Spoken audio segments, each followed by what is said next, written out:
أشهد أن لا إله إلا الله وحده لا شريك له وأشهد أن محمدا عبده ورسوله أما بعد فأعوذ بالله من الشيطان الرجيم بسم الله الرحمن الرحيم الحمد لله رب العالمين الرحمن الرحيم مالك يوم الدين إياك نعبد وإياك نستعين اهدنا الصراط المستقيم صراط الذين أنعمت عليهم غير المغضوب عليهم ولا الضالين.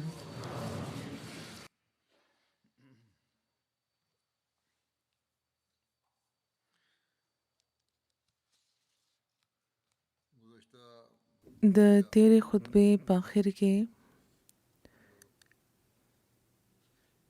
چې کوم تاریخ بیانېدو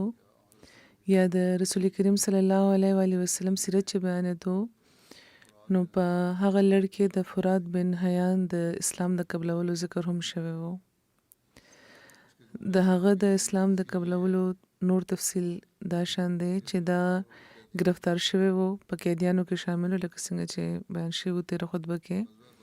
د بدر د غزا په ورځ هم هغه ژوبل و خو په څه طریقه د قید نه په تښتېدو کې هغه کامیابه شوی و خو هغه بیا د مسلمانانو په لاس گرفتاره شوی و. حضرت ابوبکر چې څنګه هغه ولید نو ورته ویلي و چې اوس به هم ته خپل طرز عمل نه بدلې. نفرات ورته وی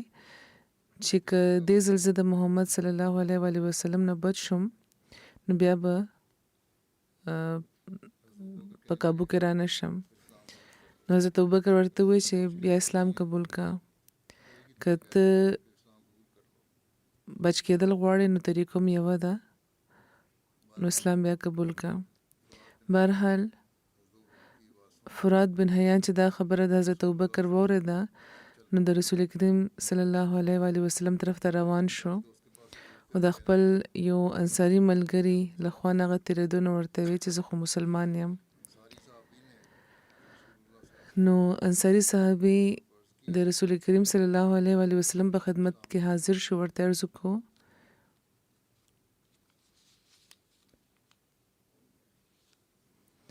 چې هغه اسلام قبول کړی دی. نو رسول کریم د هغه معامله د خدای پاک ته وسپارله، ورته فرمایلي وو چې ان منکم رجالا نکلهم الی ایمانهم، چې بېشکه تاسو کې داسې هم یو څو خلک شته چې که موږ د هغې ایمان ته سپارو او که دا وایي چې زه ما اسلام قبول کړی دی نو ټیک دی، بیا د هغه او د هغه د خدای معامله ده. نو رسول کریم صلی الله علیه و آله وسلم هغه بیا په دغه خبره رها کو.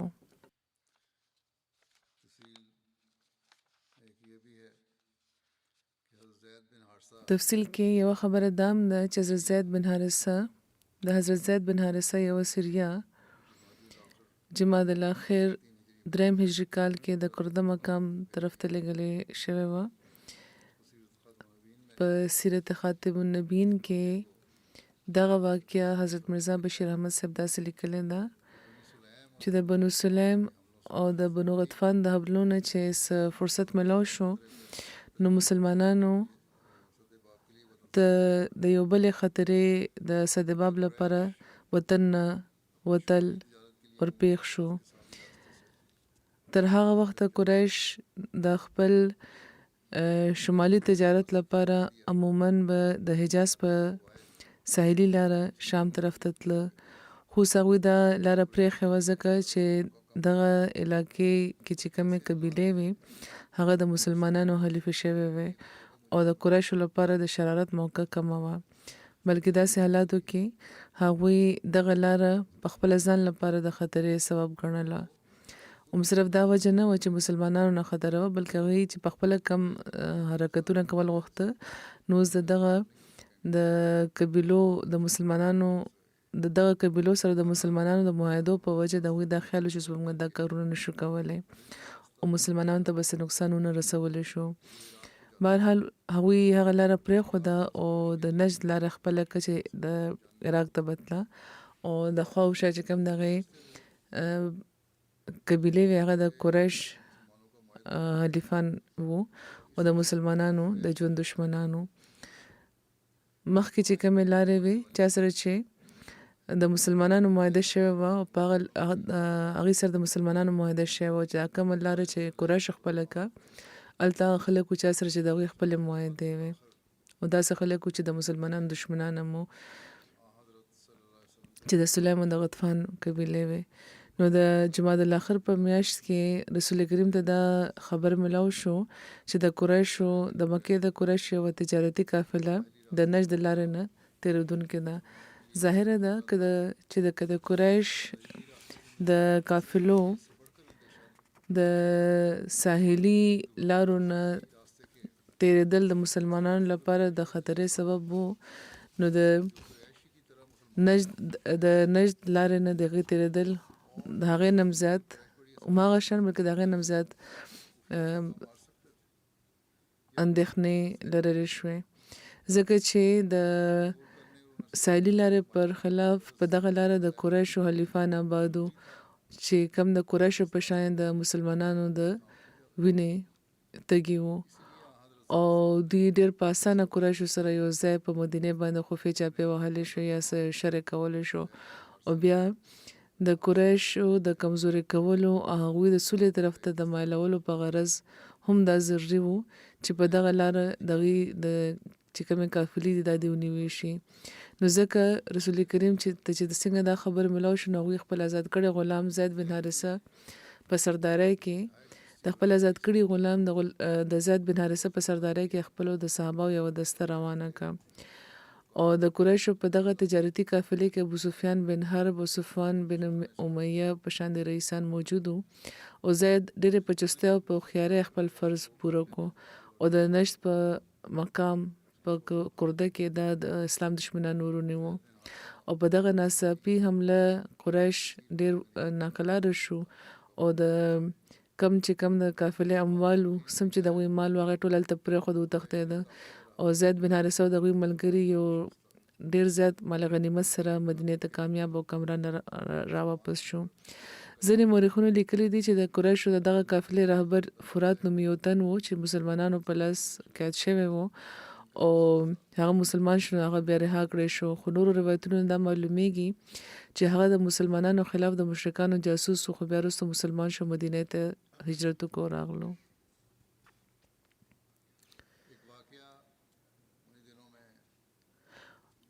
د هغه ورځو یوه واقعه د کعب بن اشرف د قتل ده کعب بن اشرف د مدینې سردارانو کې شامل و او رسول کریم صلی الله علیه وسلم چې کومه معاهده وه هغې کې هم هغه شامل و خو د معاهدې نه پس هغه د فتنې د خورولو کوشش کړی و د هغه د قتل حکم رسول کریم ورکړی و بخاري کې دغه واقعې تفصیلات داسې لیکلی شوي دي چې حضرت جابر بن عبدالله رضی الله عنهما بیانوي چې رسول کریم صلی الله علیه وسلم فرمایلی و چې کعب بن اشرف سره به څوک ګوري هغه خدای له او د هغه رسول له سخت تکلیف ورکړی دی نو محمد بن مسلمه ودرېده هغوی ووی چې یا رسول الله صلی الله علیه وسلم آیا تاسو دا غواړئ چې زه هغه ووژنم نو هغوی وفرمیل چې او نو محمد بن مسلمه کعب له ورغله او ورته یې ووی چې دغه تن موږ نه صدقه غوښته ده او موږ د مشقت را پېښ کړی دی یعنې د رسول کریم صلی الله علیه وسلم طرف ته خبره منسوبه کړه چې هغوی ترې صدقه غوښته ده او ځکه دې ته مشقت را پېښ دی. نو زه تعالی راغلم چې تا نه قرض واخلم. نو هغه وی چې قسم په خدای تاسو به زړه موړ شي دی نه، یعنې د رسول کریم نه، او تاسو به رستو شي دی نه. نو بهرحال محمد بن مسلمه وی چې موږ چونکې د هغه په قدم روان یو، نو ځکه موږ دا نه خوښوو چې هغه پرېږدو ان تر دې چې موږ دا وګورو چې د هغه انجام به څه کېږي. نو موږ دا غواړو چې ته موږ له څه قرض راکې. نو کعب ورته وویل چې ښه ته ما سره څه څیز ګاڼه که. نو دوی ورته وویل چې څه دې په کار دی. نو کعب ورته وویل چې خپله ښځه ما سره ګاڼه کوي. نو هغې ورته چې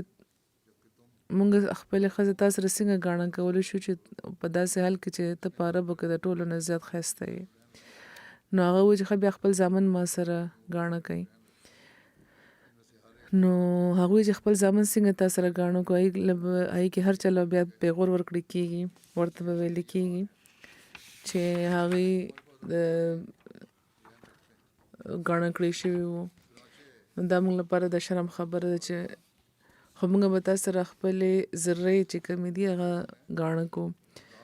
نو د ذرو نه حضور فرمایي دلته مطلب جنگي سامان هم دی. نو بیا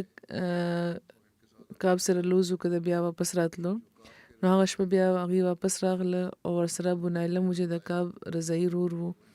او هغوی کلا ته راوغوښته. او چې کله هغوی کلا ته ورغله نو هغه د خپل د بالاخانې نه لاندې راکوز شو. نو د هغې ښځې ورته وویل چې دا وخت چېرته ځې؟ نو کعب ورته وویل چې دا خو محمد بن مسلمه او زما ورور ابو نایله دی، هغوی زه راغوښتم زه هغې له روان یم. نو د هغې ښځې ورته وویل چې زه داسې اواز اورم لکه چې وینه څڅېږي. نو کعب ورته وویل چې که یو عزتمند تن د شپې وخت د حملې لپاره راوبللی شي نو به ضرور ځي. نو محمد بن مسلمه ځان سره 2 کسان هم بوتلي وو. محمد بن مسلمه و چې کله کعب راغلو نو هغه کسانو ته ما وویل چې زه به د هغه ویښه نیسم او هغه به بویوم، او تاسو چې کله دا وګورئ چې ما د هغه سر په مضبوطۍ نیولی دی نو تاسو به رامخکې شئ او هغه به ووجنئ. نو کعب ځان صدر تاو کړی و او لاندې راغلو او هغه نه خوشبوی راختو. نو محمد بن مسلمه ورته چې داسې خوشبوی خو ما مخکې چېرته نه دی بوی کړی، بهترینه خوشبوی دی. نو کعب و چې د عربو ښځو کې د ټولو نه معطرې ما سره دي او د ټولو نه زیاتې ښایسته هم.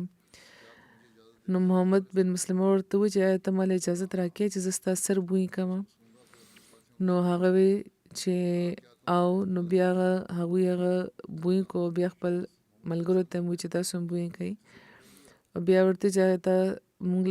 ما له اجازت راکوې؟ هغه وویل. او بیا چې کله محمد بن مسلمه هغه په مضبوطۍ ونیو نو خپلو ملګرو ته یې وویل چې دا ونیسئ،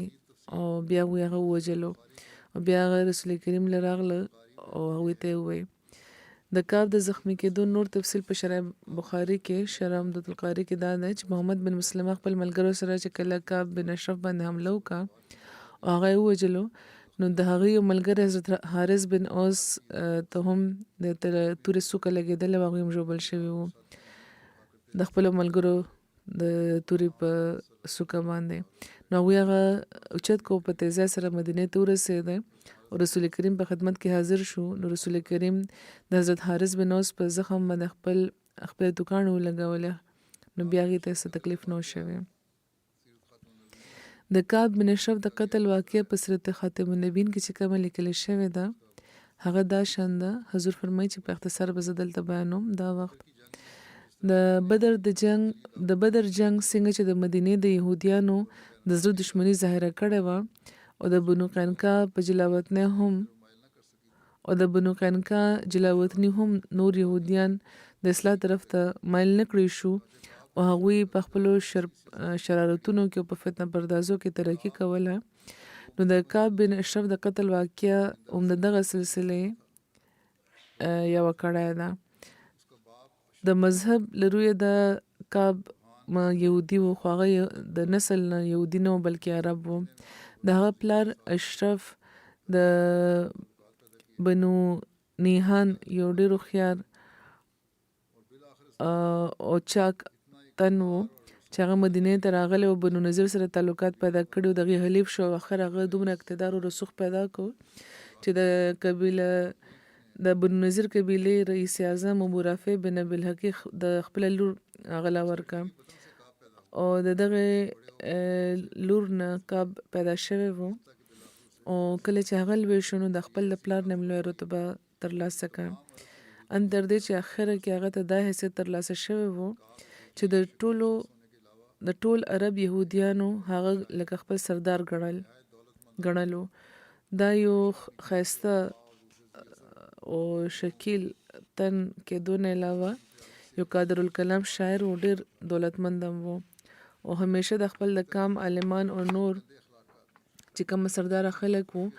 هغوی به د خپل د مالی فیاضۍ په وجه خپل د لاس لاندې ساتل. خو په اخلاقي لحاظ هغه ډېر ګنده اخلاقو سړی و او په پټو چلونو او د سازشونو په فن کې هغه کمال لرلو. یوه بدیم داسې نه وه چې پای کې نه وي.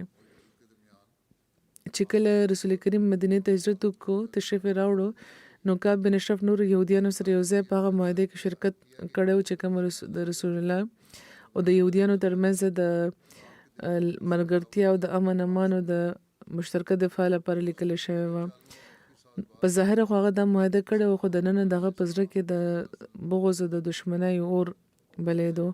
او هغه پټ چلونه او پټ سازشونه د رسول کریم او د اسلام په مخالفت کې شروع کړي وو. نو لیکلي چې کعب به هر کال یهودیانو عالمانو او مشرانو له ډېر خیراتونه ورکول خو چې کله رسول کریم د هجرت نه پس دا خلک خپل سالانه وظیفې اخیستو لپاره هغه ورغله نو د په خبرو کې رسول کریم ذکر شروع کو او هغوی نه د هغې باره کې د مذهبي کتابونو په بنیاد باندې رایې تپوس وکړه. نو هغې ورته چې په ظاهره خو دا همهغه نبي معلومیږي چې موږ سره لوس شوی و په تورات کې. نو کعب په دغه جواب باندې ډېر زیات غوسه شو. هغوی ته ډېرې خبرې وکړې بد ردې ورته وویې او هغوی یې رخصت کړه او چې کم خیرات به هغوی له ورکول هغه یې ورنه کړه. د یهودیانو عالمانو چې د روزي بنده شوه نو څه موده پس هغه بیا کعب له ورغله ورته وویل چې موږ غلط شوي په علاماتو باندې په پوهېدو کې اوس موږ دوباره غور وکړو نو اصل کې محمد صلی الله علیه وسلم هغه نبی نه دی چې چا لوس شوی و. نو په دغو جوابونو بیا د کعب مطلب حل شو. هغه خوشحاله شو هغوی له سالانه خیرات ورکړو. بهرحال دا خو یو مذهبي مخالفت و چې یو شوی خو ناګواره صورت کې وو خو قابل اعتراض نشو کېدی چې په دې باندې سزا ملاوه شوې وي او نه په دغه بنیاد په کعب باندې څه الزام راتلی شو. خو عین پس د کعب مخالفت نور خطرناک صورت خپل کو. آخر د بدر د جنگ نه پس هغه داسې رویه خپله کا چې ډېره سخته مفسدانه او فتنه انګیزه وه او د هغې په نتیجه کې مسلمانانو لپاره ډېر خطرناک حالات پیدا شوي وو. اصل کې بدر نه مخکې کعب دا ګڼل چې د مسلمانانو د ایمان جوش او عارضي څیز دی او ورو به دا خلک په خپله منتشره شي او خپل ابایي مذهب طرف ته به واپس راشي. خو چې کله د بدر په موقع مسلمانانو ته یو غیر متوقع فتح نصیب شوه او د قریشو اکثر مشران ووژلی شو نو هغه پوه شو چې دا نوی دین داسې نه ښکاري چې به ختمیږي. نو د بدر نه پس هغه پوره کوشش د اسلام د ختمولو د تباه کولو کې لګولو اراده وکړه پخه او د هغه د زړه د بغض او د حسد د ټولو نه لومړی اظهار په دغه موقع شوی چې کله د بدر د فتح د خبر مدینې ته را رسېدلی و. هغه چې دا خبر واورېدو نو کعب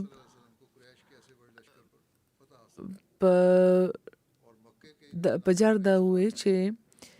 ډېر په جار دا اعلان وکړو ګواهي ورکوله چې دا خبره خو بیخي د دروغو معلومیږي ځکه چې دا ممکنه نه ده چې محمد صلی الله علیه وسلم د قریش په دومره لوی لښکر باندې فتح بیا مومي او د مکې دومره نامتو رئیسان په خاورو کې ومږلی شي او که دا خبر رښتیا دی نو بیا د دغه ژوند نه مرګ بهتره دی. بهرحال چې کله دغه خبر تصدیق وشو کعب ته دا یقین شو چې واقعي د بدر فتح اسلام له هغه استحکام ورکو چې دغه په سانو ګمان کې نه وو نو هغه د غزو غضب نه ډک شو فورا د سفر تیاری هغه وکړه د مکې طرف ته روان شو اولته چې ورسېدو نو خپل د چرب زبانه او د شرګوی په زور هغه د قریش په زړونو کې چې کم اور وو هغه نورم راوپارولو او د هغوی په زړه کې د مسلمانانو د وینې یو داسې اور ولګولو یو داسې تنده پکې پیدا کړ چې نه سړی ده او د هغوی سینې د انتقام او د دشمنۍ د جذباتو نه ډکې کې او چې کله د کعب د اشتعال انګیزۍ په وجه د هغوی په احساساتو کې یو د انتهایی درجې بجلی پیدا شوه نو د خانه کعبه سند د هغوی بوتلو د کعبې په پردې د هغوی په لاسونو کې ورکړي او ترې قسمونه واخیستو چې تر څو چې اسلام او د اسلام بانی د دنیا د لمن ختم نه کوي تر هغې پورې به په کلار نه کینی او په مکې کې د آتشفشا فضا پیدا کولو نه پس دغه بدبخته تن د نورو د عربو قبیلو طرف ته مخ کو او کام په کام هغه ګرځېدو او د مسلمانانو خلاف خلک را پارول بیا مدینې ته چې واپس راغلو نو خپل جوش ورستون کې په شیرونو کې ډېر په ګنده طریقه او په فاش طریقه د مسلمانانو د ښځو ذکر کولو ان تر دې چې د خاندان نبوت چې کومې ښځې وي هغه د خپل دغه چې کوم بهوده شیرونو د نښانه جوړول هغه دریغونه کو او په ملک کې دا شیرونه مشهور هم که او آخر هغه د رسول کریم د قتل سازش هم کړی وو او پس د دعوت په باندې خپل کور ته راوښتي وو او د یو څو یهودیانو الکانو په ذریعه د هغوی د قتل منصوبه جوړه کړې وه خو د خدای په فضل د دې اطلاع په وخت شوې وه او د هغه دا سازش کامیاب نه شو نو چې کله خبره تر دې راورسېده او د کعب خلاف د هیڅ د بغاوت د جنگ د تحریک د فتنه پردازۍ د فاشګویۍ او د قتل د سازش د الزامونه ثابت شو نو رسول کریم صلی الله علیه وسلم د هغه بین الاقوامي معاهدې له رویه چې د هغوی د مدینې ته په تشریف راوړو په وخت د مدینې خلکو سره شوی وو هغوی د هغې له رویه هغوی د مدینې د جمهوري سلطنت صدر او حاکم اعلام وو نو هغوی دا فیصله وفرمایله چې کعب بن اشرف د خپلو کارونو د لاسه اوس واجب القتل دی او خپل ځینو صحابهو ته هغوی ارشاد وفرمایل چې هغه د ووژلی شي نو چونکې هغه وخت د کعب فتنه انګیزۍ په وجه د مدینې فضا داسې جوړه شوې وه چې که د هغه خلاف باضابطه طور باندې اعلان شوی وی وژلې شوی وی نو په مدینې کې یو خطرناک خانه جنګي شروع کېدو احتمال وو او خدای خبره کوي بیا څومره خلک وژل کېده او رسول کریم په هر ممکنه او جایزه قربانۍ د قومونو ترمنځ د جنگ او د خونریزي او درول غوښته چې دواړه د یو بل سره یعنی اسنه چې مسلمانانو یهودیان د یو بل سره په جنگ شي یو بل ته نقصان ونه رسي نو رسول کریم دا هدایت فرمایل چې کعب په جارو نه وجلی شي بلکې یو څو کسان د ورشي په خاموشۍ دی څه مناسبه موقع وګوري او دا د وژني او دا ډیوټي هغوی د اوس قبیله یو مخلص صحابي محمد بن مسلمه ته سپارلی و هغوی ته تاکید فرمایلی و چې څه طریقه چې خپلی نو د اوس قبیلې چې کوم رئیس د سعد بن معاذ هغې سره د مشورو کې محمد بن مسلمه ورته عرض وکړو چې یا رسول الله خاموشۍ سره قتل لپاره بس خبره کول وي یعنې څه عذر جوړول وي چې د هغې په مدد به موږ کعب دغه د کور نه روباسو یو محفوظ مقام ته به بوځو هلته به هغه بیا وژلی کېدی شي نو رسول کریم د هغو عظیم الشان اثراتو لحاظ وکړو چې په هغه موقع د یو خاموش سزا د طریقې په پرېښودو پیدا کېدی شو نو ورته وفرمیل چې ښه ده نو محمد بن مسلمه سعد بن معاذ په مشوره ابو نایله او دوه درې نور صحابه ځان سره کو د کعب مکان ته لاړه هغه د کور نه راوغوښته ورته ویل چې زموږ صاحب یعنی محمد موږ نه صدقه غوښتی ده صلی الله علیه وسلم او موږ تنګحاله یو نو ته مهرباني وکړه موږ له څه قرض راکولی شي نو دا خبره چې کعب واورېده د خوشحالۍ نه هغه ټوپ کو ورته ویل چې والله هغه ورځې لرې نه دي چې تاسو به دغه تر نه ویزاره شي او دا به پرېږدئ نو په دې محمد بن مسلمه ورله جواب ورکړو چې خیر موږ خو د رسول الله محمد رسول الله اتباع خپله کړې ده اوس موږ دا ګورو چې دغه سلسله انجام به سوي خو ته دا وایي چې قرض راکې که نه راکې نو کا ورته وایي چې ښه سسیز ګاڼه کوي نو هغه مخکې ښځو بیا د زامنو د ګاڼه کول وویل لکه څنګه چې اوس د بخاري په حواله ما بیان کو اخر ورته وایي چې خپل چې کوم وسله دغه په وسلې ګاڼه کولو کاب راضي شو او محمد بن مسلمه او د هغې ملګرو د شپې د راتلو لوزو کو ولاړه او چې کله شپه شو نو دوی خپله وسله د ځان سره د کاب سره د وسلې د کاب مقام کور ته ورسېدو هغې د کور نه راویسته او خبرې ورسره کولې یو طرف ته بوتلو بیا چې لږ ساعت پورې دوی تله نو آخر صحابه هغه کابو کو هغه صحابه مخکې نه وسله بند و هغوی توره وچلوله هغه یې ووجلو بهرحال کاب چې وجلی شو پرېوتو او محمد بن مسلمه او د هغې ملګري د هغه ځای نه رخصت شو د رسول کریم خدمت ته حاضر شو او هغې له د قتل نه خبر که چې کله د کاب قتل خبر مشهور شو نو په ښار کې سنسني خوره شو یهودیان سخت په جوش کې راغله او بله ورځ سهار هغوی د هغوی یو وفد رسول کریم په خدمت کې حاضر شو ګیلې وکړه چې زموږ سردار کعب بن اشرف داسې وژلی شوی دی نو رسول کریم هغې خبرې چې واورېدې نو ورته وفرمیل چې آیا تاسو ته معلوم هم دی چې کعب کم جرم کړی دی او بیا هغوی اجمالاً هغوی ته رایاد کړه د کعب عهد شکني او د جنگ تحریک او فتنه انګیزي او فاشګویي او د قتل سازش وغیره او په دې دا خلک وویرېد او خاموش شو نه پس رسول کریم هغې ته وفرمیل چې تاسو ته پکار دی چې کم از کم آینده لپاره تاسو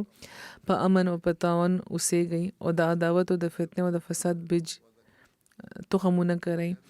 نو د یهود پر رضامندۍ د آینده لپاره د یهودیانو پر رضامندۍ د آینده لپاره یو نوې معاهده ولیکل شوه او یهودیانو د مسلمانانو سره د امن او امان سره د اوسېدو د فتنې او د فساد د طریقو نه د بچ کېدو د واده د یو نوې لوز ورسره وکړو دا عهدنامه د حضرت علي په ته وسپارلی شوه او په تاریخ کې چېرته دا نه دي لیکلی شوي چې دې نه پس یهودیانو چېرته د کعب بن اشرف د قتل ذکر کړی وي او مسلمانانو باندې څه الزام لګولی وي ځکه چې د هغوی زړونو دا محسوسول چې کعب خپله کعب ته چې کومه سزا ملاوه شوې ده د هغې مستحق وو نو د هغه وخت چې کوم رایج قانون یا طریقه وه د هغې مطابق چې کعب سره کم سلوک شوی په هغې باندې د یهودیانو خاموشه پاتې کېدل دا ښیي چې هغوی دغه سزا او دا سلوک تسلیم کړی وو ځینې مورخین د چې کوم وروسته راغلي دي هغوی دا اعتراض کوي چې رسول کریم یو ناجایزه قتل کړی وو دا غلط څیز وو نو دا د واضح شي چې دا ناجایزه قتل نه و ځکه چې کعب بن اشرف رسول کریم سره باقاعده د امن معاهده کړې وه او د مسلمانانو خلاف کاروایی کول خو یو خوا هغه خو دغه خبرې لوزم کړی و چې هغه به د هر بیروني دشمن خلاف د مسلمانانو مدد کوي او مسلمانانو سره به دوستانه تعلقات ساتي نو هغه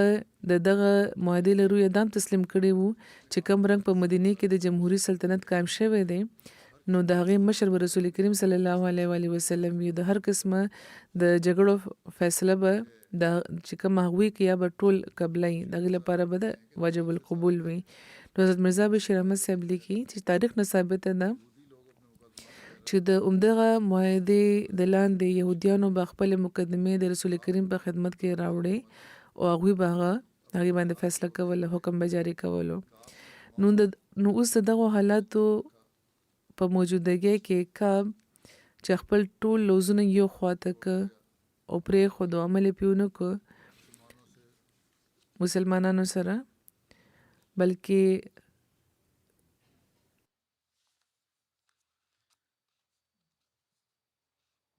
بلکې رښتیا دا دي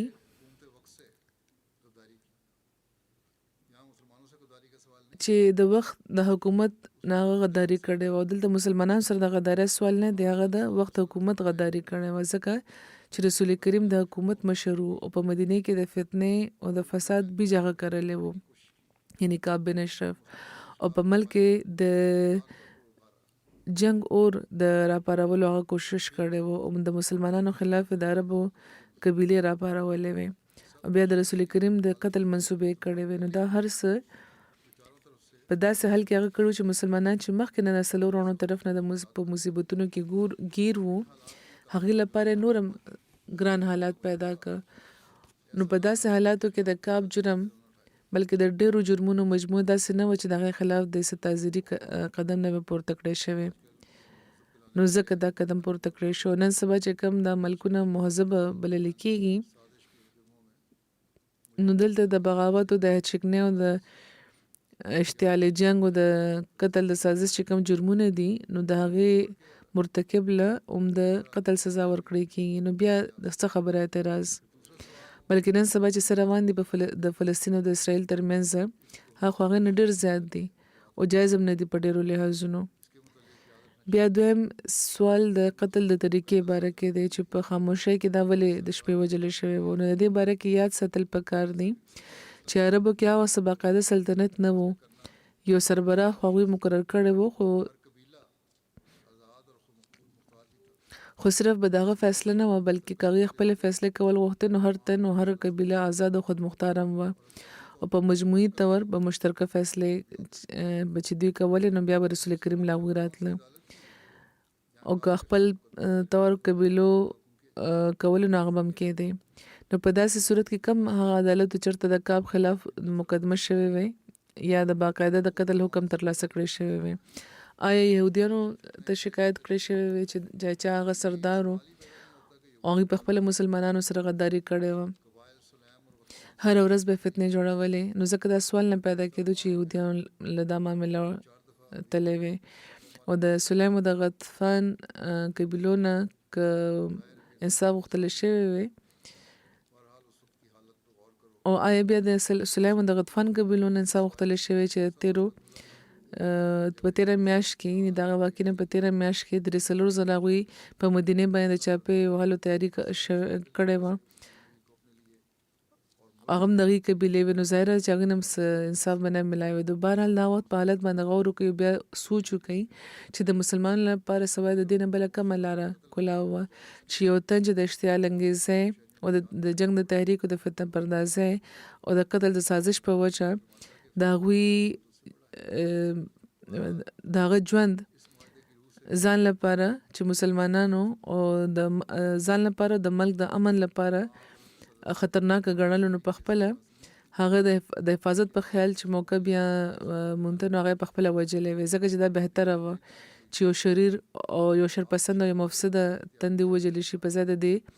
چې ډېر زیات چې په ګڼ شمېر کې چې کم پورم نه ښاریان دي یو ځای اوسېدونکي دي د هغوی ژوند په خطره کې شو، د ملک امن دې برباد شي. خدای پاک هم دا فرمایي چې فتنه چې کومه ده هغه د قتل نه لوی جرم دی، لویه خبره ده. بهرحال د دغه معاهدې له رویه چې کوم د هجرت نه پس د مسلمانانو د یهودیانو ترمنځ شوی وه رسول کریم صلی الله علیه وسلم ته د یو معمولي انسان حیثیت ترلاسه نه بلکې هغوی د هغه جمهوري سلطنت مشر ګرځولی شوي چې کوم په مدینه کې قایم شوی و. هغوی ته د اختیار ورکړی شوی چې کله چې کوم جګړې وي یا معاملې وي او د سیاست خبرې وي نو هغې کې چې کومه فیصله هغوی غواړي نو کولی شي. نو هغوی د ملک د امن په مفاد کې د کعب د فتنه پردازۍ په وجه هغه واجب القتل ګرځولی و. داسې خبره نه چې 1300 کاله پس په اسلام باندې چې کوم اعتراض کوونکي دي هغوی دا چې کوم مستشرقین دا کوي دا دا یو کمزورې اعتراض ځکه چې د هغه وخت چې کوم یهودیانو هغوی د رسول کریم په دغه خبره سره اعتراض نه کړی. حضور فرمایي چې په دغه موده کې د حضرت حفصه بنت عمر واده شوی و. دویم واده حضرت حفصه د حضرت عمر لور و او د هغې رسول کریم سره د واده باره کې چې کوم ذکر ملاویږي تفصیل صدا شان دی چې د حضرت حفصه خاوند د بدر په جنګ کې شریک و، د جنګ نه په واپسۍ باندې بیمار شوی و او وفات شوی و. نو رسول کریم بیا حضرت حفصه سره واده کړ او د دې تفصیل په بخاري کې داسې لیکلی دی چې حضرت عبدالله بن عمرو بیانوي چې کله حضرت حفصه بنت عمر د حنیس بن حذافه سامی کونډه شوه چې د رسول کریم صحابهو کې شامل وو، هغه صحابهو کې چې بدر کې شامل وو او په مدینه کې هغوی وفات شوي. نو حضرت عمر وی په روایت کې بیان شوی دی حضرت عمر وی چې زه حضرت عثمان بن عفان سره ملاو شم هغې سره مې د حفصه ذکر وکړو ورته مې وویل چې که تاسو غواړئ نو د هغې نکاح به هغه به تاسو سره نکاح کوم. نو حضرت عثمان وی چې زه په دغه معامله غور کوم. حضرت عمر وی چې زه یو څو ورځو پورې ایثار وم. بیا حضرت عثمان څو ورځو پس ته وی چې ما ته هم دا مناسبه معلومیږي چې زه په دغه ورځو کې واده ونه کړم. نو حضرت عمر وی چې زه بیا حضرت ابوبکر سره ملاو شم ورته مې وویل چې که تاسو غواړئ نو زه حضرت حفصه تاسو سره نکاح کوم. نو حضرت ابوبکر خاموشه شو او ما له څه جواب را نه کو. نو حضرت عمر وی چې د عثمان په مقابله کې د دې خاموشي ما زیاته محسوسه کا چې دې من راته انکار وکړو. وی بیا څو ورځې زه ایسارم نو بیا رسول کریم صلی الله علیه و آله وسلم حضرت حفصه سره د نکاح پیغام راولېږلو او ما هغوی ته نکاح کا. په سیرت خاتم النبیین کې دغه واقع داسې لیکل شوې ده چې د حضرت عمر بن خطاب یوه لور وه چې نامه حفصه وه. هغې د خنیس بن حذافه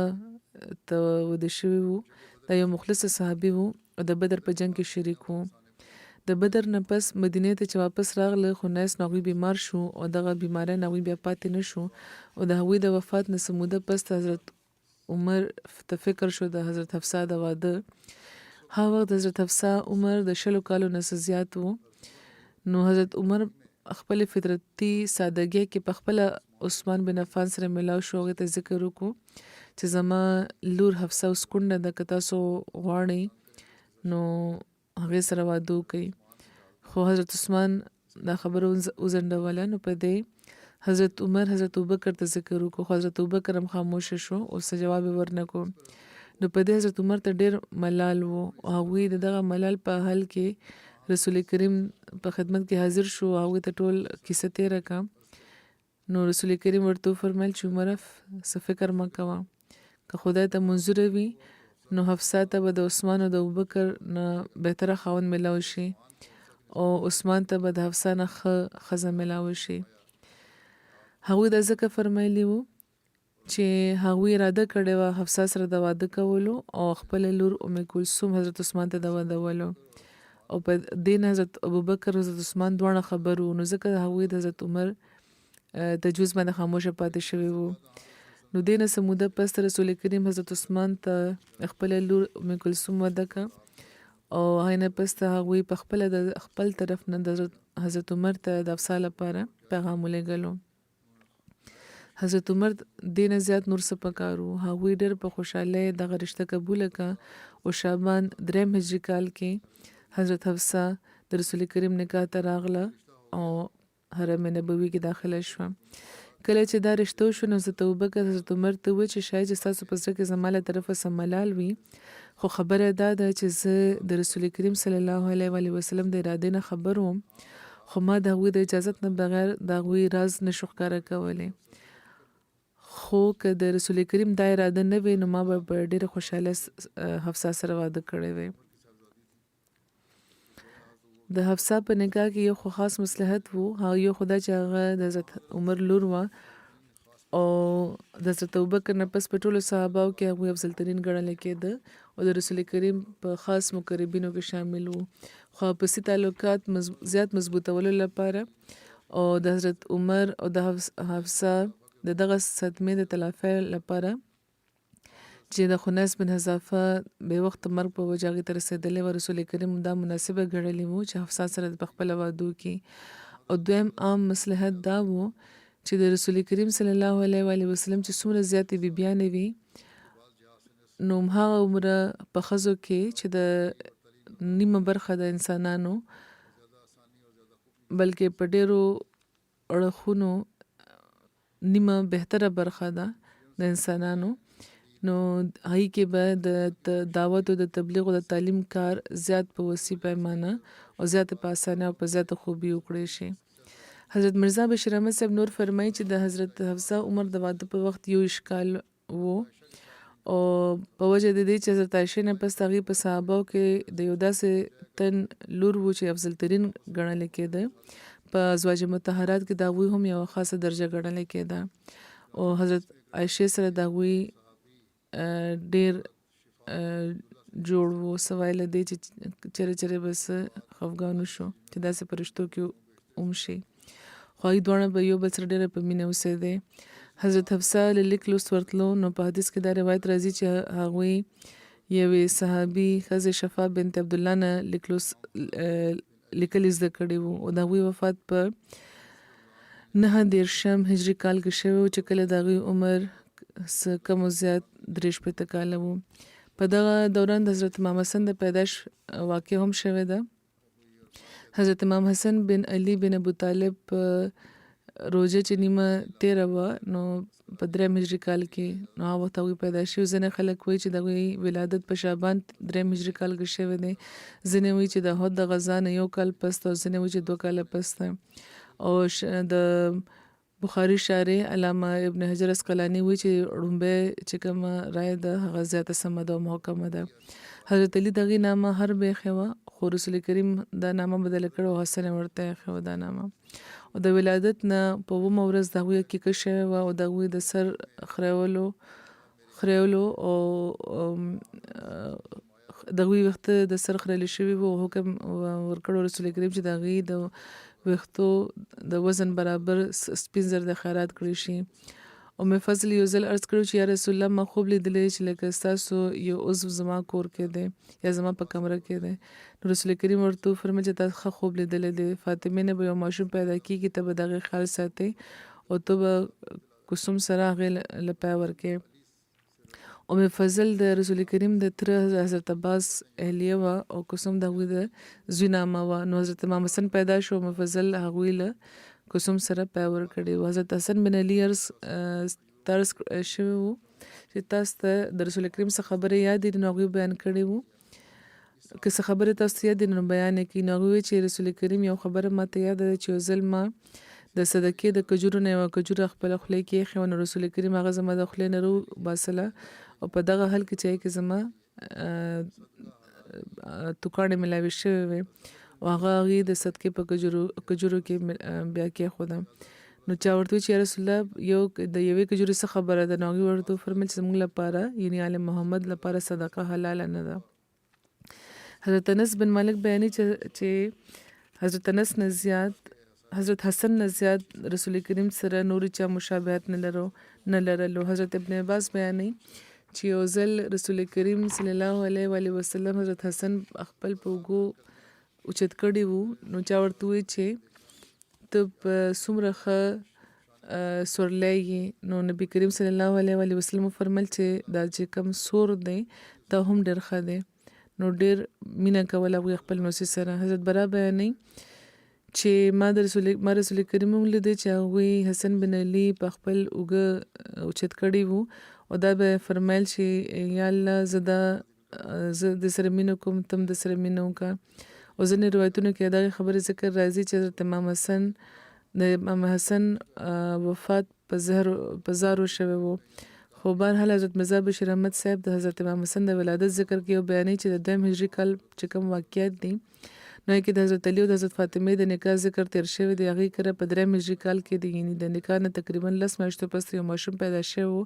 چې نامه رسول کریم حسن یې ایښې وه. دا هم هغه حسن دی چې بیا وروستو په مسلمانانو کې امام حسن علیه السلام په نامه مشهور شوی دی. او حسن په خپل شکل او صورت کې د رسول کریم سره ډېر ملاوېده او رسول کریم لکه څنګه چې خپل اولاد حضرت فاطمې سره ډېره مینه کوله هماغه شان د حضرت فاطمې اولاد سره هم هغوی خاصه مینه کوله. او ډېر ځل به هغوی دا فرمایل چې خدایه دغه ماشومانو سره زه مینه کوم ته هم دې سره مینه وکړه او څوک چې دې سره مینه کوي هغوی سره هم ته مینه وکړه. او ډېر ځل به داسې کېده چې هغوی به لمونځ کولو او حسن به هغوی پر ونښته هغوی به په رکوع کې وو نو د هغې په د خپو ترمنځ به لاره جوړه که وبه وته او ځینې وخت به چې صحابه هغوی منې کول نو دوی به صحابه ورته ویل چې دا مه ودروه. او چې ځکه اصل کې د هغې داسې هغې پر انښتل به د هغوی توجه نه خرابوله ځکه هغوی د هغې د معصومې مینې چې کوم د ماشومتوب والا اظهار و هغې کې هغوی څه خنډ نه غوښتو. او د امام حسن باره کې هغوی یو ځل فرمایلي چې زما د ماشوم سید دی یعنې سردار دی او یو وخت به راځي چې خدای پاک به د ده په ذریعه د مسلمانانو په 2 ډلو کې به سوله کوي. نو دا پیشګویي په خپل وخت بیا پوره شوې وه. حضرت مسیح موعود علیه السلام فرمایي چې حضرت حسن زما په خیال کې ډېر ښه کار کړی چې هغې د خلافت نه بیل شوي وو. مخکې هم په زرګاو خلک وژلي شوي وو. هغوی دا خوښ نه کړه چې نور خلک دې وژلي شي نو ځکه هغوی معاویه نه ګزاره واخیسته یعنې حضرت حسن هغې سره معاهده وکړه. د حضرت حسن په دغه خبره د شیعګانو باندې زد راځي نو ځکه هغوی ډېر راضي نه دي د امام حسن نه. خو مسیح اسلام فرمایي چې موږ خو دواړه ستایو یعنې حسن هم او حسین هم. اصل خبره دا چې د هر تن قوتونه جدا جدا معلومیږي. حضرت امام حسن دا خوښ نه کړ چې مسلمانانو کې د خوانه جنگي زیاته شي او خلک دی وجل شي. هغوی من پسندیده نظر وړاندې کا او حضرت امام حسن دا خوښ نه کړ چې د فاسق او د فاجر په لاس بیا تو کم زکه چې دینه په دین کې خرابي پیدا کیږي. د دوړو نیت نیکو نو انما الاعمال بالنیات. نظر فرمای دا خو د دې د ماشومانو کیسه وه، لکه څنګه چې ډېرو خطبو نه زه ذکر کوم لګیم د فلسطینیانو دپاره د دعا. نن هم دې باره کې ویل غواړم چې دعاګانې جاري وساتئ. اوس خو د ظلم انتها ده. د حماس سره د جنگ په نامه چې کوم معصومه ماشومان دي او ښځې دي او بوډاګان دي او بیماران دي هغوی وژلي کېږي لګیا دي. هر قسمه د جنگ اصولونه او ضابطې دغه نام نهاده مهذب دنیا یو خواته کړی دي.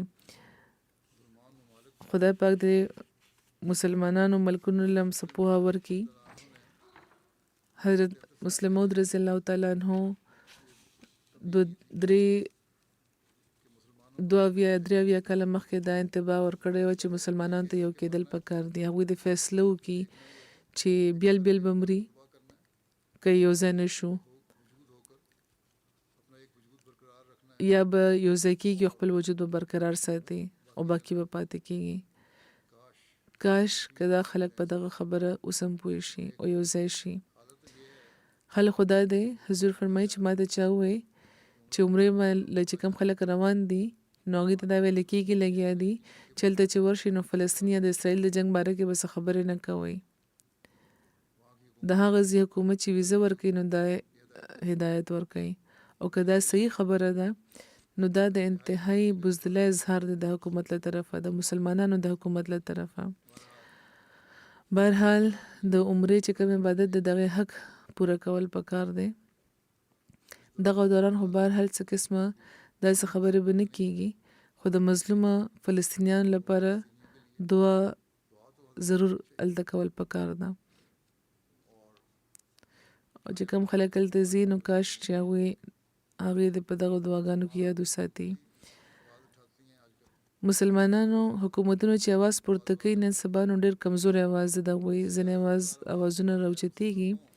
خو هغوی نه زیات زوردار اوازونه خو ځینې غیر مسلمه خلک دي او سیاستدانان دي، حکومتونه دي چې اوچت پورته کړی دی. نو خدای پاک د مسلمانانو کې هم جرأت او حکمت پیدا کړي. د اقوام متحده سیکرټري جنرال ښه خبرې کوي او نن سبا خو زیاتې ښه خبرې کوي لګیا دي. خو داسې ښکاري چې د هغوی د اواز هېڅ اهمیت نشته. داسې ښکاري چې دغه جنګ د خاتمې نه پس یا که دا نور خور شو او د عالمي جنګ صورت خپل کو نو د اقوام متحده به هم خاتمه وشي. خدای پاک د دنیا له عقل ورکړي. اوس داسې ښکاري چې اوس دنیا خپله تباهي جوختۍ لګیا ده او د دغه تباهۍ نه پس به چې کوم خلک بچ کېږي نو خدای پاک د هغوی له عقل ورکړي چې هغوی د خدای پاک طرف ته پام پیدا کړي او دغه طرف ته دی واپس راشي. بهرحال موږ ته په دغه حواله ډېرې دعاګانې کول پکار دي. خدای پاک دې په دنیا رحم وفرمایي.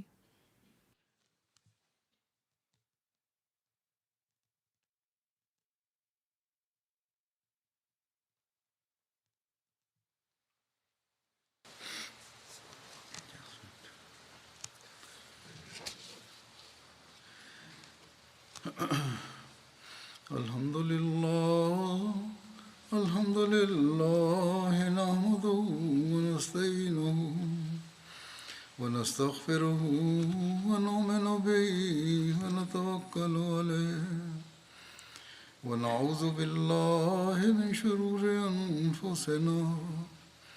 ومن سيئات أعمالنا. من يهده الله فلا مضل له ومن يضلل فلا هادي له ونشهد أن لا إله إلا الله ونشهد أن محمدا عبده ورسوله. عباد الله رحمكم الله إن الله يأمر بالعدل والإحسان وإيتاء ذي القربى وينهى عن الفحشاء والمنكر والبغي يعظكم لعلكم تذكرون اذكروا الله يذكركم وادعوه يستجب لكم ولذكر الله أكبر